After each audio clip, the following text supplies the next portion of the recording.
Shalom à toutes et à tous, merci d'être venus avec beaucoup de vent à Netanya. Bezrat Hashem, on va essayer de faire le cours. On est au Moulin Doré, Rehov Kroza. Donc ceux qui sont pas loin, vous pouvez nous rejoindre Bezrat Hashem pour ce cours. On va faire un cours sur Yom Ha'atzmaut aujourd'hui. Étant donné qu'on arrive à l'approche de Yom Ha'atzmaut, il est bien de voir à quel point cette fête, et la Torah nous révèle l'importance de ce jour, qui est d'une grande sainteté en réalité, et on va porter des éléments pour montrer dans les références dans la Torah, dans des écrits notamment des Mekoubalim aussi, que cette fête est très très importante. Pour faire un récapitulatif, pour voir un petit peu essayer de comprendre, comme nous révèlent nos sages, le but de cette création, et finalement quand c'est le temps du Zman de la Géoula. On se rappelle que ce monde, nous dit Maseret Sanhedrin, à la page 97, qu'il doit durer 6000 ans. Ça, c'est ce que nous disent nos sages dans la Gemara. Ce monde, il doit durer 6000 ans. Et là-bas, on nous dit un jour, il est l'équivalent de 1000 ans aux yeux d'Hachem. Un jour, c'est l'équivalent de 1000 ans aux yeux d'Akadosh Baruch Hu qui est infini.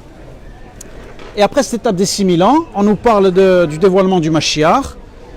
Et après les 7000 ans, les Mekoubalim nous disent que le monde finalement comme un formatage, va se renouveler, comme si on ne sait pas trop à quoi ça va ressembler, s'il va y avoir une période glaciaire, que tout va recommencer à zéro. Quand la Shemitah va se terminer, tout va repartir. En réalité, nous, le peuple d'Israël, ce qui est prévu Bezrat Hashem, c'est que si on réussit dans cette Shemitah, on ne redescend plus ici après. C'est-à-dire qu'on repasse à l'état d'Adam avant la faute. Bezrat Hashem, on revient à cet endroit-là avant qu'Adam il a fauté. Et on progresse ensuite dans d'autres mondes spirituels à l'infini. Mais il y aura une autre Shemitah ici, bien sûr, pour Shalom, ceux, on espère le moins possible, qui auront échoué, comme redoublé de classe. Mais le Rachash nous révèle dans la création que chaque niveau monte dans la Shemitah. Par exemple, c'est très profond, il nous dit par exemple le degré qui est animal dans cette Shemitah, prenons les animaux par exemple qui sont cachers, que nous consommons, eh bien dans la Shemitah prochaine, ils vont passer au degré de l'être parlant. Tout monte comme ça à chaque fois de niveau. Le minéral passe au végétal, etc. Et chaque fois, tout le monde de degrés. Bezrat Hashem. Pourquoi j'en viens là? Parce que, faut savoir qu'après la faute d'Adam Arishon, c'est là que la création finalement du temps a commencé, et que ces six millénaires commencent. Et la faute d'Adam, comme on le sait, qu'est-ce qu'elle a créé? Elle a créé un mélange des neshamot. C'est-à-dire que toutes les neshamot qui étaient dans Adam Arishon, elles se sont mélangées avec celles des nations du monde qui étaient à l'extérieur du Gan Eden, et ça a créé un grand bilboul. Après tu me diras. Ça a créé un grand problème, un grand mélange, et donc Adam Arishon a dû redescendre en Gilgoul, chez Avraham, chez Yitzhak, chez Yaakov, pour faire un bureau rentri. Pour ça qu'Avraham, de lui va sortir Ishmaël, de Yitzhak va sortir Esav, etc., pour arriver finalement à faire cette séparation entre le bien et le mal. On va arriver vous voyez pourquoi je vous dis tout ça, c'est très important de passer par toutes ces étapes-là, pour comprendre ce cycle-là, et pourquoi Yom Ha'atzmaut vraiment est une date clé. Le Ramban, Nachmanide, pas le Rambam, le Ramban, nous dit justement, si vous voulez comprendre la fin des temps, qu'est-ce qui va se passer, il nous dit allez chercher dans le récit de la création, dans Bereshit, et là vous allez avoir des réponses, vous allez avoir des allusions. Alors le Ramban, il nous dit que justement, chaque jour, à partir de Yom Rishon jusqu'à l'entrée du Shabbat, chaque jour il faut compter 1000 ans. Ça c'est ce que nous dit le Ramban Nachmani dans son commentaire sur Bereshit. À partir de là, il y a eu notamment de nombreux commentateurs, le Gaon de Vilna et un grand Mekoubal à Yerushalayim qui s'appelle Rabbi Yitzhak Elfié, ils ont fait un calcul. Ils ont dit, puisque le Ramban nous dit que il faut voir dans ces 6 jours de la création pour comprendre la fin des temps, eh bien on va calculer jusqu'à l'entrée du Shabbat. Alors chaque jour fait 1000 ans. Et là ils en arrivent à un calcul. Pourquoi finalement, comme on le voit quand on compte les jours, on dit sur Yom Rishon, Yom Sheni, Yom Shishi, on arrive à Yom HaShishi. On voit qu'il y a la lettre He qui apparaît dans le Yom HaShishi, pas comme les autres jours. Les Mekoubalim nous donnent une allusion, ils nous disent parce que cette lettre He justement fait une allusion à quelque chose qui va se passer à la fin des temps. On va voir à quoi se correspond cette différence, ce chiffre 5, parce que la lettre Ré a pour valeur numérique 5. Alors qu'est-ce que c'est ce 5 qui va apparaître? On va compter justement dans le 6e millénaire, parce que si on compte justement de Yom Rishon jusqu'à l'entrée du Shabbat, Yom Rishon 1000, Yom Sheni 2000, et le 3e jour de la création 3000, Yom Revi 4000, Yom Hamishi 5000, et quand on rentre dans le 6e millénaire, ça correspondrait à quoi finalement? Donc la nuit du vendredi. Chez nous, le jour commence le jeudi soir, donc la nuit du vendredi, ça serait le début du 6e millénaire. Donc on serait en l'an 5000. Cette nuit va passer et on arrive à l'an 5500. C'est-à-dire qu'on arrive à la moitié. Donc toute la nuit du vendredi, ça correspond à 5000 plus 500, donc un siècle, 5500. Combien reste-t-il pour arriver à Shabbat? Il nous reste encore 500. Et là, regardez, il nous dit, si on prend Chatzot Hayom la moitié de la journée, on fait donc la moitié de 5500 pour arriver à 6000 l'entrée du Shabbat, on est à 5550 la moitié, on est d'accord, Chatzot Hayom. Rabbi Yitzhak Elfi et Gaon de Vilna, il nous dit, maintenant on va calculer, parce que voilà ce qu'il nous révèle, il nous dit, ce Yom Hashishi, à quoi correspond la lettre V? La 5e heure, c'est quand? Quand le vendredi, quand les hommes vont au mikvé. Quand c'est que la halakha nous dit on peut commencer à aller au mikvé le vendredi, eh bien à partir de la 5e heure. Et c'est 1 heure à peu près avant Chatzot. Et avec ce calcul, donc 5550, si on divise les 12 heures qui restent donc de la journée, pour faire un cycle 24 heures, c'est moitié 12 et 12, on arrive à ce calcul-là. Donc 5550, moins, comme on va le voir, c'est pas que je dise de bêtises, on fait 500. 500, on le divise donc par 12 heures d'une journée, on est bien d'accord, la moitié aussi. On obtient 41, vous pouvez voir sur votre calculette, virgule et des poussières. Si on fait 5750, donc la moitié, moins ce chiffre-là, on obtient exactement 5708, la date de Yom Ha'atzmaut. Meforash, précisément. Donc ça, c'est incroyable. Ça a été révélé par le Gaon de Vilna, par Rabbi Yitzhak Elfi. 5708, à quoi ça correspond finalement? À cette entrée du Shabbat. C'est-à-dire quand le peuple juif revient sur sa terre et qu'on arrive à recréer notre État, eh bien c'est comme si le Shabbat commence à arriver dans le monde. Donc ce jour est extrêmement important. Extrêmement important parce que Akadosh Baruch Hu décide d'arrêter ces 2000 ans d'exil. Il nous libère de cet exil terrible, avec tout ce qu'on a connu, les pogroms, l'Inquisition, la Shoah, et il décide de faire entrer son Shabbat. Il faut savoir que ça a pris beaucoup de temps. Il faut savoir qu'il y a des possibilités qui ont été loupées, comme nous disent les Mekoubalim. C'est-à-dire que ce dévoilement qui arrive là, il est appelé en hébreu Beïta. Dévoilement de Mashiach Beïta, ça veut dire en son temps. C'est pas quelque chose qui est comme nous disent les sages, ça aurait pu être Achishena. Achishena, c'est-à-dire qu'une Géoula qui aurait pu être précipitée. Mais il y a eu des opportunités qui ont été loupées. Et donc, finalement, le temps du cycle de la Shemitah ne peut pas être dépassé. C'est-à-dire qu'on arrive dans le 6e millénaire, la Géoula doit se faire. Donc, Akadosh Baruch Hu, avec tout ce qui s'est passé, comme on l'a vu, finalement, nous permet de revenir en Eretz Israël. Et ce jour, le 5 Iyar, 5708, eh bien, c'est le début de l'ère du Shabbat sur le mont. C'est le début de la Géoula. Il y a un autre commentateur qui dit quelque chose de très important. C'est Rabbi Yehuda Ftaya. Pour ceux qui connaissent un peu le Ben Ishraï, il était très proche du Ben Ishraï. C'était un grand Mekoubal qui était à Bagdad. Et il a écrit un commentaire du Harizal sur le Etzraïm. Son livre s'appelle le Bethlehem Yehuda. Et là-bas, lui aussi, il nous dit quoi? Il nous dit comment va se passer le processus de la Géoula par rapport à ce qu'avait le Harizal. Il dit qu'il va y avoir une période de Nessicha. On va le voir à quoi ça correspond. Nessicha, c'est une période d'obscurité. C'est-à-dire que chaque fois que la Géoula va arriver, une période de Géoula, il y a une période de Nessicha, de voilement de la face divine, qui est appelée Esther Panim. Hachem voile sa face d'abord, et il délivre le peuple d'Israël ensuite.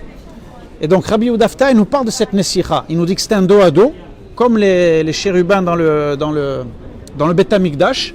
Ils se tournent le dos et ensuite ils reviennent face à face, Panim et le Panim. C'est exactement ce qui s'est passé à la fin de la Deuxième Guerre mondiale. La Nessicha, malheureusement, c'est quoi? C'est la Shoah. Comme on l'a vu, d'ailleurs, regardez un petit peu de manière providentielle comme le calendrier est fait du Homer. Yom HaShoah, nous ici en Israël, on passe de cette obscurité, de souvenir de cette Shoah terrible. On pense à nos frères qui sont morts là-bas. Et quelques semaines après, on va faire la fête. On est ici sur notre terre, c'est incroyable. C'est-à-dire que dans ce moment court comme ça, de chaque année d'une semaine, on revit ce qui s'est passé dans toute l'histoire de toute la Shemitah, avec cette obscurité de la Shoah et le passage finalement au début de la Géoula. Rabbi Yehuda Ftaya nous dévoile donc ces éléments et il nous dit, c'est très important, il nous dit que ce processus qu'on est en train de vivre, il nous dit que ce sont déjà les 2 tiers de la Malchout qui sont en train de se réaliser. C'est-à-dire que les 2 tiers, c'est déjà vraiment toute la totalité. C'est-à-dire qu'il nous dit que finalement, le retour du peuple juif sur sa terre, de l'importance d'être ici, le peuple juif qui est la majorité aujourd'hui en terre d'Israël en plus, c'est-à-dire qu'il y a la moitié des juifs, de 12 millions de juifs dans le monde, la majorité est ici maintenant, eh bien, on est en train de réaliser les 2 tiers, c'est-à-dire que la totalité pratiquement de la révélation de la royauté d'Hachem sur terre. Il manque bien sûr le Beth Amikdash, et que Mashiach ben David se révèle en personne, bien sûr, mais l'ensemble, il est fait de cette manière-là. D'où l'importance de monter, d'être ici et de faire son alia. Alors regardez comme c'est intéressant. Une autre preuve comme quoi Yom Ha'atzmaut est extrêmement important. Le Shulchan Aruch, donc qui est le livre de nos lois, incontesté de Rabbi Yosef Karo. Dans les lois, s'il me semble bien, de Rosh Chodesh, comment on fixe les fêtes, etc.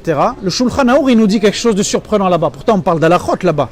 Mais il nous dit, si vous voulez savoir quel jour chaque année va tomber les fêtes, toutes les fêtes, vous prenez la semaine de Pessah et vous regardez à partir du début du premier jour de Pessah jusqu'à la fin, et avec le calcul de ce qu'on appelle Atbash.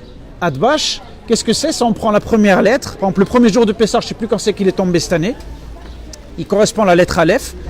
Et donc, on va la joindre à la lettre Tav.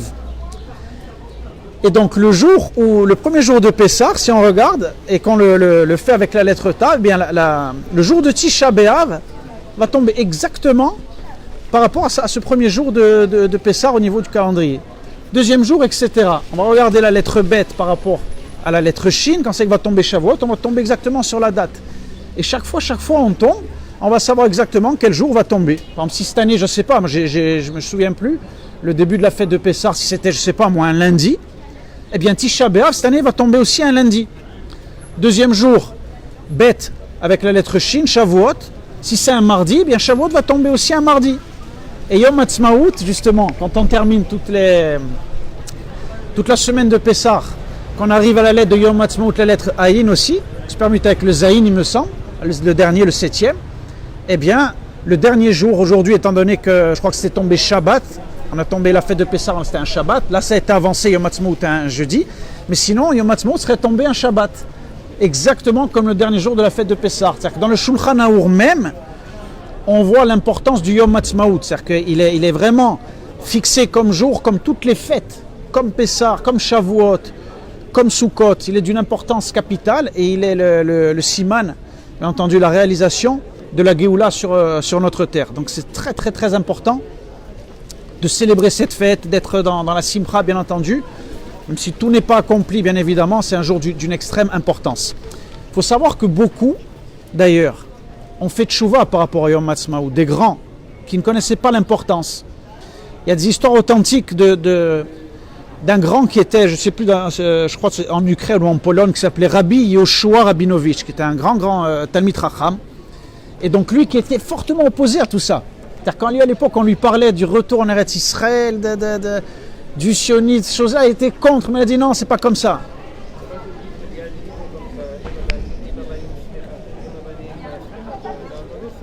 Hein? Le livre ouais. Oui. C'est comme ça, c'est la même idée comme ça. Je pense que ça se rapproche, oui, tout à fait. Avant le Shoah, il était anti-sionisme. Oui. Il était dans le ghetto, dans le temple, des choses comme ça. Et là-bas, il a changé toutes ses idées. Mahon. Et il a écrit. On va le voir. Parce qu'on n'entend pas ce que tu dis. Mais c'est ça, c'est exactement ce que tu dis. En fait, ce que Avi vient de dire, c'est exactement là où je vais aller en venir, c'est que ce rabbi est au choix de Rabinovich, quand il a fait tchouva sur ça, qu'est-ce qui s'est passé? Eh bien, son rav à lui, qui s'appelait le rabbi Israël de Rougine, il a eu une révélation à Pessah. Il a eu un roi à Kodesh à Pessah, qui s'est révélé à lui, il a compris il a vu que le peuple d'Israël devait être délivré, que ça devait se faire comme à la fête de Purim. Exactement de la même manière, il dit. Qu'est-ce que ça veut dire? Il dit oui. Il a dit c'est exactement de la même manière. Il a dit d'ailleurs, il dit on va remonter en Eretz Israël avec l'accord des Goïm, avec des nations du monde. Comme à Purim. À Purim, qu'est-ce qui s'est passé? Après que le décret que Haman il a essayé de faire, c'est la même chose. Il y a eu une Nessicha. Et d'ailleurs, l'exil de Perse a duré 70 ans. 70, c'est le chiffre d'une Shemitah. C'est-à-dire qu'il y a eu une Nessicha aussi, tentative d'extermination du peuple juif. Ça n'a pas été fait parce qu'on avait le sroud d'avoir un Mordechai, qu'on n'avait pas eu pendant la Shoah. Mais quand on remonte en Eretz Israël, c'est avec l'autorisation de qui? De Darius. Darius de Perse qui, sous la conduite d'Ezra, il nous dit remonter. Mais ce n'est pas de notre mérite à nous. Pourquoi? Il nous révèle le Rabbi Israël de Rougine, parce que les Juifs allaient avec des non-Juifs, ils se mariaient, il y avait des couples mixtes à l'époque. Et il y a eu une xéra dans le ciel. C'est-à-dire que la Géoula, on n'a pas pu la faire de nous-mêmes sans personne. On a été obligé d'être aidé un peu. Et regardez ce qui s'est passé à l'ONU, c'est exactement pareil. Entre guillemets, c'est Akadosh Baruch Hu, bien sûr, mais qui nous donne le feu vert pour revenir là? Le Conseil de sécurité de l'ONU. Il y a le vote à l'ONU et on revient ici. Pourquoi? Parce qu'il y a eu une période d'assimilation très grande aussi à la fin de la Deuxième Guerre mondiale, et beaucoup de mariages mixtes, etc. Et dans le ciel, ça n'a pas été permis qu'on revienne en Eretz Israël par nous-mêmes. Parce que ça s'est passé de cette manière-là. Alors c'est intéressant parce que on voit qu'on a loupé des possibilités malheureusement. Et comme on l'a vu en début de cours, si les bons choix avaient été faits auparavant et qu'on avait pris les bonnes décisions, eh bien la Géoula aurait été Achishena avant son temps. Et on n'aurait pas été obligé de passer par ce processus comme ça difficile. C'est ce qui s'appelle le dévoilement de Mashiach ben Yosef. Les Mekoubalim nous disent que s'il y avait eu le dévoilement de Mashiach ben Yosef, qu'il n'y avait pas eu de faute et qu'on n'aurait pas eu tout ce processus-là, on aurait été d'abord souverain ici sur notre terre, tout seul. Car on serait venu de notre propre mérite à nous. On aurait reconstruit le Beth Amikdash, il y aurait le service dans le temple, etc. Et ensuite serait venu Mashiach ben David. Mais ça ne s'est pas passé comme ça. Il y a eu des fautes, il y a eu l'exil, il y a eu tout ce qu'on sait. Et Akadosh Baruch Hu, il a quand même eu une grande miséricorde pour nous. On est quand même revenu, bien évidemment. Donc on voit l'importance, c'est ça que c'est important de préciser dans ce cours aussi, de l'étude de la Kabbalah. Parce que sans l'étude de la Kabbalah, on voit que beaucoup même de grands s'étaient complètement trompés sur cette notion de retour en Eretz Israël. Soit il y en a qui disent, mais on attend, il faut que le Mashiach soit là. Ils étaient dans une espèce d'attente, de prise en charge un petit peu comme ça, et ils attendaient qu'on... Non. Et surtout, regardez où c'est important, où ils étaient dans l'erreur. Beaucoup se basaient sur ce qu'on appelle les 3 serments dans Maseret Ketubot. Parce que c'est les Shvuot dans Maseret Ketubot. C'est-à-dire que ça fait référence à un passage dans le Shira Shirim où c'est marqué Shbat Yetrem Yerushalayim, c'est-à-dire qu'il ne fallait pas, selon eux, réveiller l'amour d'Hachem avant son temps. Parce qu'Akadosh Baruch Hu et l'Assemblée d'Israël, c'est comparé à un couple, une union. Le Saint béni soit-il avec la Shekhinah. Il dit non, il ne faut pas, c'est pas encore le moment, on attend. Et là, Baruch Hashem vient le Harizal et son élève, le Rabbi Chaim Vital, qui dans ses réécrits révèle, mais il dit non. Mais il dit cette période de Shavuot dans Maseret Ketubot ne font pas référence font référence au 5e millénaire, mais non au 6e. Il dit à partir du moment où on est rentré dans le 6e millénaire, eh bien Bevada, et qu'il faut réveiller l'amour entre Akadosh Baruch Hu et le peuple d'Israël. Bevada qu'il faut remonter. Bevada qu'il faut venir ici, renforcer notre peuple, renforcer les implantations, être ici, faire la Torah et les mitzvot. À partir du 16e millénaire, bien sûr, tout est ouvert. Et donc beaucoup de grands rabbanim s'étaient trompés et donc ne montaient pas en pensant que ces serments-là dans Maseret Ketubot faisaient référence à 6e millénaire, alors que non, pas du tout. Ça fait référence au 5e, donc c'était largement dépassé. Il y avait une période, c'est vrai, en exil il y a longtemps, où on ne pouvait rien faire, c'était un décret, c'était une punition, et il fallait y rester. Mais après, bien entendu, Hachem a décidé de mettre fin à cet exil. Et donc si Hachem lui-même décide de mettre fin à cet exil, ô combien alors ceux qui sont encore en exil ne doivent pas trouver des justificatifs pour rester et ne plus revenir. Ça ressemble, comme disent souvent nos sages, c'est comme si un enfant il fait des bêtises et que le professeur il le renvoie de la classe, il dit va un peu dans la cour et tu réfléchis aux bêtises que tu as fait et après quand tu auras fait ton cheshbon nefesh tu reviens. C'est comme si l'enfant, le professeur ou son papa même lui dit comme ça d'aller réfléchir, il est puni, il ne revient plus à la maison. C'est pas ce qu'attend le père, ou c'est pas ce qu'attend le professeur. Il attend qu'il réfléchisse un peu, et ensuite il doit revenir. L'exil n'est pas fait pour rester indéfiniment là-bas. Ça a été un temps, mais après on doit mettre fin à cet exil. Bezrat Hashem, tous ceux déjà qui sont ici, qui ont compris ça. Et pour terminer aussi ce cours-là, il faut comprendre quelque chose d'important. C'est qu'en étant ici, on met fin à toutes les tentatives, notamment des religions, que ce soit la chrétienté, que ce soit l'islam, Qu'est-ce qu'ils ont fait? Ils ont profité qu'on était en exil pour tenter de prendre notre place. La chrétienté, qu'est-ce qu'elle a fait quand on était en exil? Elle s'appelait le virus Israël, elle a dit. C'est nous Israël, elle a dit. Le nouvel Israël, c'est nous. Pendant qu'on était en exil, qu'est-ce qu'il disait? Dieu a puni le peuple juif après la destruction du temple, c'est les juifs qui sont condamnés à errer sans patrie. Maintenant, c'est nous Israël. Donc quand on était dispersés en exil, ils avaient le bon rôle. Leur mensonge, ça fonctionnait. L'islam, pareil. L'islam, quand il est arrivé, qu'est-ce qu'il a dit? Ils ont repris les thèses de la chrétienté. Et oui, ils ont trahi, ils ont fait, Dieu les a abandonnés. Donc nous, on est la révélation maintenant. Mais quand on est revenu en Eretz Israël, alors là, eh bien, toutes les prophéties de la Torah sont réalisées. Et donc eux, pour finalement, toute leur croyance, ça s'est tombé par terre. Et c'est pour ça qu'ils ont déclenché la guerre, non seulement les 7 armées arabes contre nous dès qu'on est revenu ici, parce que c'est un problème théologique majeur pour l'islam. À partir du moment où on revient en Eretz Israël, ça veut dire que les prophéties de la Torah se réalisent. Alors Dieu ne nous a pas abandonnés. Alors ils nous ont déclenché la guerre. Ils ont dit qu'il faut absolument qu'on leur tombe dessus à 7 ou 8 armées, qu'on les renvoie dans la mer, et comme ça on dira que c'est Dieu nous a armé la main pour finir le travail d'Hitler. Hachem, bien entendu, qui nous a sauvés. La chrétienté, pareil, le Vatican. Pourquoi le Vatican il était silencieux pendant la Shoah? Pourquoi ils ont jamais rien dit? Pourquoi quand Théodore Herzl, avant la Shoah, c'est qu'il était allé rencontrer le pape Pie X, et il a dit, parce que Herzl il avait vu tout ce qui se passait, l'antisémitisme, tout ça, il a dit, est-ce que vous pouvez nous aider? Il faut qu'on crée notre pays. En latin, il a dit, non possumus, on ne peut pas accepter ça, non. Il a dit, vous avez rejeté l'acrobate, vous avez rejeté l'acrobate, alors on ne peut pas vous reconnaître. Et il a claqué la porte au nez. L'Église était complice de ça, bien évidemment. Et il y a une preuve dans la Torah à ça, extraordinaire, dans la paracha de Vaïshlar. C'est le combat entre Yaakov et l'ange d'Esav, le fameux combat entre Yaakov et l'ange d'Esav. Eh bien, dans ce combat, ça fait référence à toutes les... Esav, on sait que c'est l'ange de la chrétienté du monde occidental. Quand c'est que ce combat se déroule avec l'ange? La nuit. Parce qu'il fait référence justement à l'exil, à tout cet exil dur. Et on a combattu avec l'ange de Esav. Et après ce combat qui a duré la nuit très dur qui représente l'exil, on reçoit notre nom. Yaakov, c'est là qu'il s'adresse à l'ange de Esav. Il dit, je veux que tu me bénisses et que tu me donnes mon nom. Et c'est là qu'on reçoit le nom Israël. Et il y a une révélation incroyable qu'on va voir. Attention, ça vole partout. On va voir la paracha de Vaïshlar pour finir. Vous allez voir que c'est extraordinaire.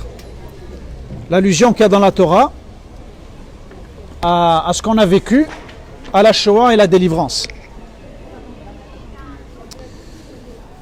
Regardez ce qui est dit. Vaïvater Yaakov levado. Vaïavek ishimo adalot hashachar.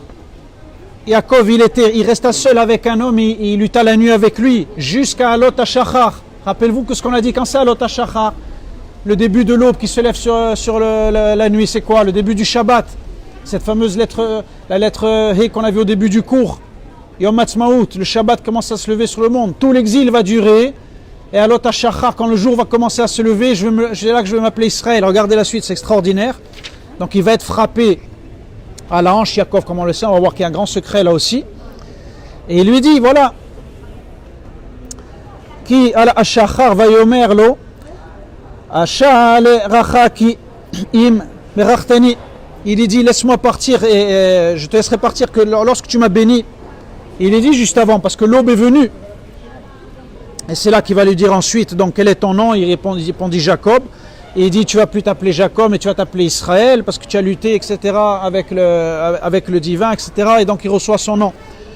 Et là on revoit encore ce qu'on a vu tout à l'heure, regardez, avec le face-à-face.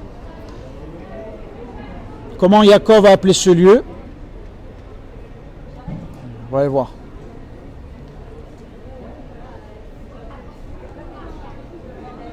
Voilà.